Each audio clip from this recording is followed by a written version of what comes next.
La revelación de las cuentas oscuras de decenas de jefes de Estado, miembros de casas reales, políticos y celebridades de todo tipo estalló escandalosamente este fin de semana al conocerse más de 11 millones de documentos sobre empresas fantasmas creadas en Panamá para evadir impuestos y lavar dinero.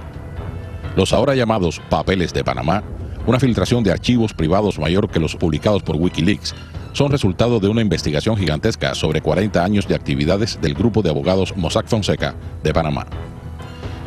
La información sustraída muestra actividades financieras de más de 215.000 empresas inscritas en paraísos fiscales, en las que aparecen, entre otros, los primeros ministros de Islandia y Pakistán, el presidente de Ucrania y el rey Suleimán de Arabia Saudita. El presidente argentino Mauricio Macri figura en compañía del futbolista Lionel Messi, el cineasta Pedro Almodóvar y el actor Jackie Chan, en una lista interminable encabezada por Vladimir Putin. Aunque el nombre del presidente ruso no aparece directamente al frente de una compañía, varios empresarios y al menos un amigo personal de Putin gestionaron hasta $2.000 millones a través de bancos y sociedades fantasmas. Un portavoz del Kremlin dijo esta tarde que la filtración es obra de la CIA y provocada por la putinofobia que padece Occidente.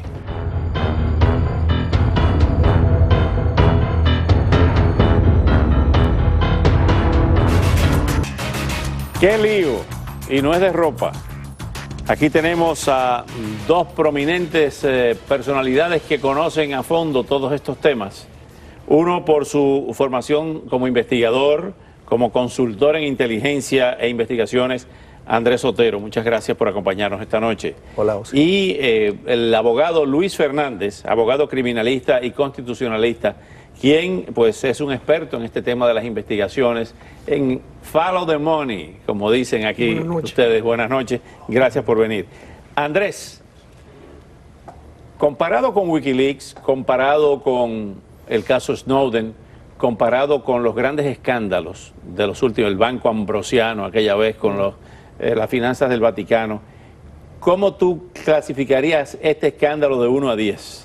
Yo creo que es el más grande que conocemos hasta el momento. En tamaño se calcula que es 1.500 veces más que la fuga de Wikileaks, y ya sabemos lo que hizo la fuga de Wikileaks al mundo, cómo desestabilizó relaciones entre gobiernos. Entonces, definitivamente este es el comienzo. Yo diría que esta es la punta de un iceberg que va a ser muy grande. ¿Cómo explota esto?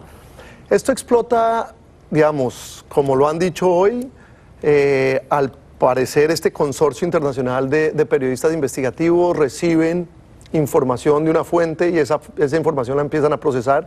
Se especula cuál es la teoría de cómo lo recibieron. Hay gente que cree que pudo ser un posible hackeo, y es lo que está argumentando la defensa del despacho de abogados, que pudo ser un hackeo o una filtración. Que entraron en las computadoras de la empresa de abogados. Sí, esto por el tamaño de la data no es algo que se lleva a alguien en un thumb drive, en un chip.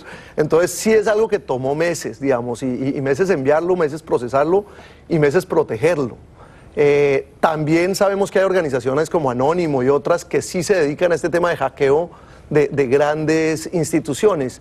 Digamos, esto sí muestra que había un interés de por medio, pero hay otras teorías también. Hay gente que dice que son las centrales de inteligencia, hasta teorías que pudo ser la querida del dueño del bufete de abogados. La querida del dueño del bufete de abogados. Ahí dejo al autor. Luis Fernández, ¿qué pasó? Bueno, primero quisiera destacar que... Dice el Kremlin que fue la CIA para bueno, esa es una de las teorías que también tiene vigor. Si esto fuese un ciclón, y lo más grande que llega a un ciclón es un 5, esto es un 25. O sea, este es el ciclón del siglo. La tormenta perfecta. La tormenta perfecta. Mira, quisiera destacar que lo que nos afecta a nosotros aquí en Miami, en el último año, en el 2015, más de la mitad de las compras de inmuebles nuevos se hicieron en efectivo. En el país la norma es una quinta lo que se está pasando en Miami. Han creado una nueva fuerza, un task force para investigar todas las transacciones de más de $1 millón en efectivo que se han ido. Así que aquí hay trabajo para gran rato para nosotros los penalistas. Una fuente que viene aquí mucho a este programa llamó a sus fuentes en Panamá y lo que hay por debajo de todo esto es una teoría que puede ser también que una persona muy cerca al abogado Fonseca haya tenido quizás un problema de pantalón y le hizo la precisa porque tenía acceso a todos estos récords por todo este tiempo. Esto no es una cosa que se hace de un momento a otro. Y estaba hablando con el investigador aquí, que es mi colega, por cierto, y casi siempre, cuando hay muchas teorías, a veces la más sencilla es la que da. Vamos a ver lo que dice Fonseca, lo que ha dicho Ramón Fonseca. Nosotros nos limitamos a la parte legal. Es muy injusto que nos quieran ligar ahora a las actividades de las sociedades cuando no es así. O sea, no somos responsables de las actividades de las 240.000 sociedades que hemos constituido a través de toda nuestra historia. Nos hackearon limitadamente, fue un hackeo, y estamos ahora mismo investigando. Y también ya hemos denunciado ante las autoridades para llevar, es un delito grave el hackeo. La privacidad se está perdiendo en el mundo. Muchos de los nombres eran de sociedades en las cuales nosotros habíamos renunciado. Otras eran sociedades viejas que tenían información y eran sociedades que ya habían caducado. Dice que han creado, conformado 240.000 corporaciones. ¿Qué clase de bufete de abogados es? Bueno, es imposible imaginarse la magnitud de esto. Todas estas compañías pagan una cuota anual a estos abogados, y él estaba hablando, porque esto no es completo, él estaba diciendo que los empleados en estas empresas tienen que hacer servicios secretariales, y de ahí es donde puede ser que venga la fuente del famoso hackeo. Debo destacar que tienen más de 40 diferentes oficinas a través del mundo, y el país caliente en lo que es delitos es quizás Brasil, pero la gente que está muy preocupada empiezan por Putin, aunque debo destacar que Putin no aparece, pero aparece quien le presentó a su esposa y es padrino de uno de los hijos. También aparece Macri, que vamos a tenerlo en solo segundos con lo que ha dicho el flamante presidente, el nuevo presidente de Argentina, pero ya hay un gobierno esta noche que está cayendo casi, que es el de Islandia. Hay manifestaciones en la calle pidiendo la renuncia del presidente. ¿Qué pasó con el presidente del Premier? El Premier de Islandia hoy dio una muy mala entrevista. Se sienta a una entrevista con un periodista y lo empiezan a increpar de las compañías que él tenía, y en un acto no muy presidenciable se para y se retira de la entrevista. Yo creo que esto lo dejó muy mal parado. Además se vio un presidente confuso, enredado. Digamos, y como lo decíamos, este es el comienzo de muchas investigaciones que se van a venir, y eso para el mundo de los organismos de judiciales y de inteligencia, digamos, va a ser muy útil. A mí hay un tema que me preocupa, de todas maneras, es a quién le llegó esta información. Este consorcio, digamos, no es un consorcio a diferencia de Wikileaks, que lo ha puesto públicamente. Este consorcio nos está dando a cuentagotas la información. Entonces, sí es claro que acá hay un interés detrás de mandar esta información, como se ha mandado a los periodistas que se ha invitado a participar de la investigación. Está muy dirigida.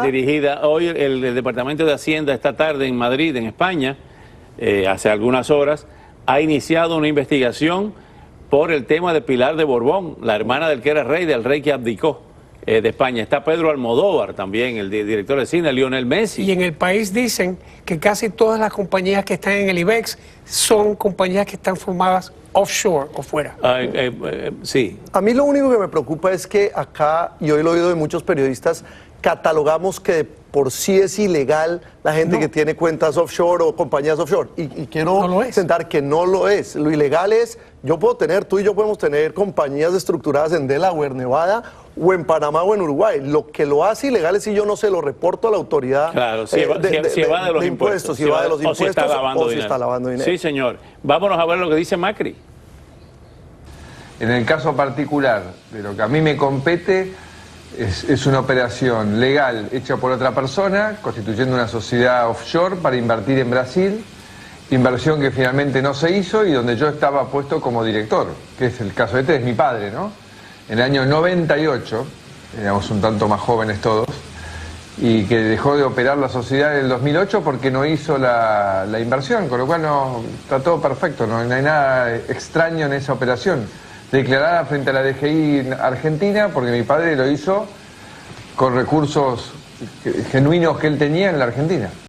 Bueno, ahí está la explicación aparentemente de un origen limpio. Yo te diría que esa es la explicación a la mayoría de las veces. Dijo el abogado Fonseca que el 99.99, dijo 220 aquí, dijo 240 en otra entrevista, de las 240.000 compañías que tiene son lícitas, pero eso quiere decir que hay un número también que están haciendo cosas ilícitas. Pero lo que tú decías, el motivo es muy importante, digamos, en el caso de Colombia, mucha gente estructuraba sus compañías fuera del país por razones de seguridad, porque les daba temor que esa información recayera en autoridades que después se filtrara a los grupos de delincuencia organizada. En Rusia el escándalo es mayúsculo. Vamos a tener el testimonio de un periodista ruso en solo segundos, pero Hinojosa, que se dice que es la mano derecha de Peña Nieto, trasladó cuando le dijeron, mira, viene un lío por ahí con unas revelaciones, transfirió $100 millones a un banco en Nueva Zelanda.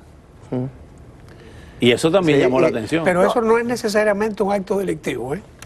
No, hay muchas coincidencias aquí. Eso es una transferencia al vapor. Eso lo hace todo el mundo todos los días. A mí lo que sí me preocupa un poco de la defensa, y se lo decía, y creo que este es lo bueno de este tipo de situaciones, es que va a cambiar el mundo de las oficinas de abogados, de los bufetes de abogados, como se cambiaron los bancos cuando los primeros escándalos de lavado de activos, porque las oficinas de abogados sí, digamos, asesoraban a muchos clientes y no se enteraban de qué sucedía después. Y yo creo que él ha hablado de lo que se llama la enhanced due diligence o la debida diligencia. Debida diligencia. Que eso, una oficina de abogados no se lo hace nunca a un cliente. Él dice que se lo hacían a todos sus clientes. Ya eso de por sí muestra que es algo sospechoso lo que estaban haciendo. Físicamente imposible. No se puede hacer. ¿Cómo tú averiguas el origen y el procedimiento de 240.000 corporaciones? Bueno, el abogado que investiga averigua, pero el que dice, oye, algo de esto es ilícito, y le dicen que no, bueno, está bien. Aquí en los Estados Unidos tú dices problema ese abogado. Y lo otro es que la seguridad de la información... Acuérdate de Ronstein, en Fort Lauderdale, y en ese bufete se llevaron presos unos cuantos abogados. Sí, es horrible eso. Vamos a ver lo que dice la prensa rusa de este escándalo. La evidencia encontrada por los periodistas en estos documentos muestra que estas compañías del músico Sergei Roldugin podrían estar relacionadas con Vladimir Putin. Estas corporaciones en el extranjero estaban recibiendo dinero de fuentes cuestionables. Hemos hablado con expertos que nos sugieren que, según los patrones, podría haber lavado de dinero en estas operaciones. Sergei es un músico y entendemos que no podría manejar estos negocios él solo. Estas compañías hacían rotaciones de activos de miles de millones de dólares. Por eso, y con el apoyo de muchos documentos, nuestra conjetura es que detrás de todo esto está el jefe de Estado. Esto es fuerte. ¿Qué clase de músico? Miles de millones de dólares. Parece que no se quiere ir con su música a otra parte. Oscar, en el Miami Herald hicieron un estudio de esto hace unos días que está muy bueno, y hablaron sobre un señor en Venezuela que creo que la esposa era enfermera y él era un capitán que ganaba 200 pesos al mes. Escolta del presidente Chávez. Está viviendo en Quisqueya, en una casa que costó 1.5 millones de dólares. Eso vamos a hablar en el próximo segmento. Son muchos meses. Y es que es importante que el lavado de activos, que se habla acá mucho, es lavado de activos producto de la corrupción, no necesariamente de narcotráfico, que es como la gente conoce el término lavado de activos. Lo que pasa es que en el complejo mundo de las finanzas, el gran público no entiende esas cosas. Lo que entiende es que una persona que hace 2 o 3 años trabajaba y vivía de un salario y hoy tiene miles de millones de dólares. Eso llama la atención. Yo creo que sí. No, y lo otro es la cantidad de propiedades que se han vendido cash acá en Panamá. Tú vas a Panamá y por la noche son todos esos apartamentos con las luces apagadas. Sí, señor, sí, señor. Bueno, seguimos, porque esto pique y se extiende. Muchas gracias.